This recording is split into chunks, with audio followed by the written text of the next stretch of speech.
BMTC ಇದೀಗ ಬೆಂಗಳೂರಿನಾಚೆಗೆ ಸಂಚಾರವನ್ನ ಶುರು ಮಾಡಿದೆ. ತುಮಕೂರಿನತ್ತ ಹೊರಟ ಬಿಎಂಟಿಸಿಗೆ ಉತ್ತಮ ರೆಸ್ಪಾನ್ಸ್ ಕೂಡ ಸಿಕ್ಕಿದೆ.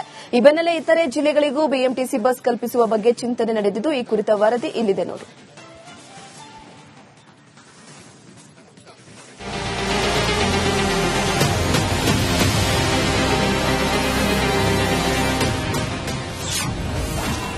ತುಮಕೂರಿಗೆ ಬಿಎಂಟಿಸಿ ಭರ್ಜರಿ ರೆಸ್ಪಾನ್ಸ್.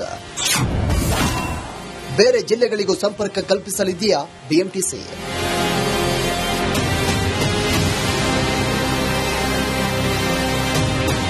ತಿಂಗಳ ಹಿಂದೆ ಬಿಎಂಟಿಸಿ ನಿಗಮ ತುಮಕೂರಿಗೆ ಬಸ್ ವ್ಯವಸ್ಥೆ ಕಲ್ಪಿಸಿತ್ತು. ಬಿಎಂಟಿಸಿ ಬೆಂಗಳೂರು ಟು ತುಮಕೂರು ನಡುವೆ ಹೊಸದಾಗಿ ವಜ್ರ ವಿಸ್ತಾರ ವೋಲ್ವೋ ಎಸಿ ಬಸ್ ಸೇವೆಯನ್ನ ಆರಂಭ ಮಾಡಿದೆ. ನಿತ್ಯ 10 ಬಸ್ಗಳು ಬೆಂಗಳೂರು ತುಮಕೂರು ನಡುವೆ 45ಕ್ಕೂ ಅಧಿಕ ಟ್ರಿಪ್ ಮಾಡ್ತಿದೆ. ಬೆಂಗಳೂರು ಟು ತುಮಕೂರು ಬಿಎಂಟಿಸಿ ಬಸ್ಗೆ ಉತ್ತಮ ರೆಸ್ಪಾನ್ಸ್ ಸಿಕ್ಕಿದೆ. ಪ್ರತಿದಿನ 10 ಬಸ್ಗಳು ಆ ಮಾರ್ಗದಲ್ಲಿ ಕಾರ್ಯಾಚರಣೆ ಮಾಡ್ತವೆ. 46 ಟ್ರಿಪ್ ಮಾಡ್ತಾರೆ. ಅದು ಪೀಕ್ ಅವರ್ ಅಲ್ಲಿ ಪ್ರತಿ ಅರ್ಧ ಗಂಟೆಗೊಮ್ಮೆ ಸರ್ವಿಸ್ ಇರುತ್ತೆ. ನಾನ್ ಪೀಕ್ ಅವರ್ ಅಲ್ಲಿ ಪ್ರತಿ 1 ಗಂಟೆಗೆ ಒಂದು ಬಸ್ ಇದೆ. ಈ ಸೇವೆ ಮಾಡಿರೋದ್ರಿಂದ ಇದು ನಾನ್ ಸ್ಟಾಪ್. ತುಮಕೂರು ಬಿಟ್ರೆ ನೆಕ್ಸ್ಟ್ 2-3 ಸ್ಟಾಪ್ಸ್ ಸಿಟಿ ಒಳಗಡೆ ಕೊಡ್ತಾರೆ, ಬಿಟ್ರೆ ಇನ್ನ ಹೊರಗಡೆ ಎಲ್ಲೂ ನಿಲ್ಸಲ್ಲ.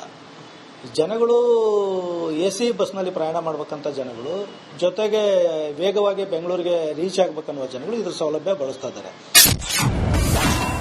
ಇತರ ಜಿಲ್ಲೆಗಳಿಗೂ ಶೀಘ್ರದಲ್ಲಿಯೇ ಬಿಎಂಟಿಸಿ ಸಂಚಾರ.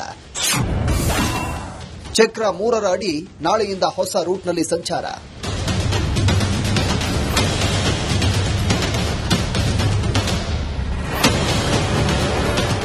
ರಾಮನಗರ, ಹೊಸಕೋಟೆ ಬೆನ್ನಲ್ಲೇ ಬಿಎಂಟಿಸಿ ಚಕ್ರ 3 ಅಡಿ.